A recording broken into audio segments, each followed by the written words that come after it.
शुभमन गिल ने फिर तोड़ा इंडिया का दिल। जी हां, शुभमन गिल अब 40 इनिंग खेल चुके हैं और केवल 2 सेंचुरी है उनके पास और 4 हाफ सेंचुरीज। अब अगर आप देखेंगे इस इंसान के एवरेज का, तो जाहिर सी बात है कहीं ना कहीं सवाल उठता है कि इतनी बैकिंग क्यों की जा रही है शुभमन गिल की। शुभमन गिल का एवरेज 29 का हो गया। अब एक वो खिलाड़ी जो तीसरे नंबर पर आता है, एक वो खिलाड़ी जिसका कंपैरिजन विराट कोहली से किया जा रहा है, एक वो खिलाड़ी जिसको प्रिंस कहा जाता है, लेकिन वो अपने आप को प्रूव नहीं कर पा रहा है और आप बैक टू बैक उसको मौका दे रहे हो। ठीक है, कल को आकर के अगर वो सेंचुरी लगा देता है तो फिर आप ये बोलोगे कि ठीक है जी, हमें इसी दिन का इंतजार था। मतलब क्या फायदा बार बार बैक टू बैक 5-6 मैच हारने का, अगर आपके बाद उसके बाद जाकर के एक आप जीत जाओगे। वर्ल्ड कप में परफॉर्म नहीं कर पा रहे थे, WTCs याद कर लो, आप परफॉर्म नहीं कर पा रहे थे।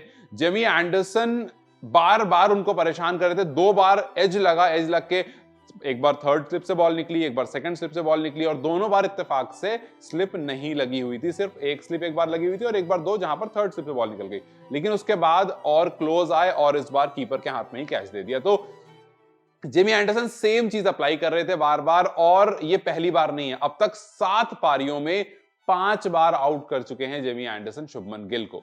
अब उसमें जो गिल के फैंस हैं वो ये कहेंगे कि भाई एंडरसन जो है उन्होंने कोहली को भी आउट किया है, 7 बार कोहली को आउट किया है, 9 बार तेंदुलकर को आउट किया है। तो जाहिर सी बात है एक बड़े गेंदबाज हैं और अक्सर बड़े बड़े बैट्समैन को आउट करने के लिए जाने आते हैं, चाहे वो तेंदुलकर हो, चाहे वो कोहली हो, चाहे वो गिल हो। लेकिन गिल जो रिकॉर्ड बना रहे हैं वो आउट होने की लिस्ट में बना रहे हैं। अगर आप कंपैरिजन आउट होने वाली लिस्ट में करोगे कि जी भाई कोहली भी 7 बार आउट हुए हैं, तेंदुलकर भी 9 बार आउट हुए हैं, दोनों अपने greatest of all time GOAT हैं, तो भाई मैं भी आउट हो रहा हूं, मैं 5 बार आउट हो गया तो मैं भी गोट की लिस्ट में शामिल हो गया। तो जी आउट होने से आप इस लिस्ट में शामिल नहीं होंगे, आप रन बनाने से इस लिस्ट में शामिल होंगे जो आप नहीं बना रहे हैं।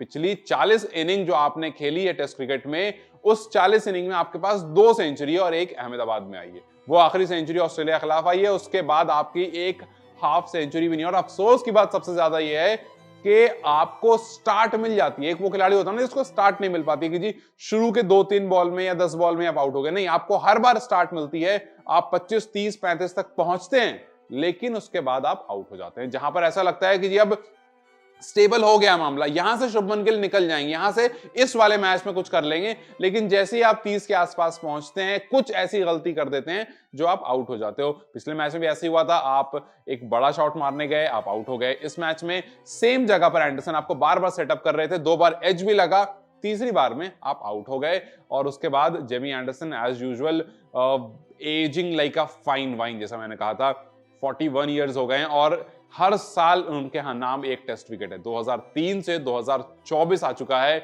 और जेमी एंडरसन 22 साल हो गए जेमी एंडरसन को लगातार विकेट लेते हुए। तो खैर जेमी के बारे में आप बात करोगे तो वो लेजेंड हैं ऑब्वियसली, लेकिन यहां पर इंडिया के लिए थोड़ी सी परेशानी, थोड़ी सी चिंता का विषय, शुभमन गिल बार बार फ्लॉप हो रहे हैं। इंडिया फिलहाल लंच के बाद 103 पर 2 जरूर है, जो कि 103 पर 1 हो सकती थी अगर शुभमन वहां पर थोड़ा सा इत्मीनान से या थोड़ा सा बाहर की बॉल को नहीं छेड़ने जाते या फिर थोड़ा सा और पेशेंस दिखाकर खेलते।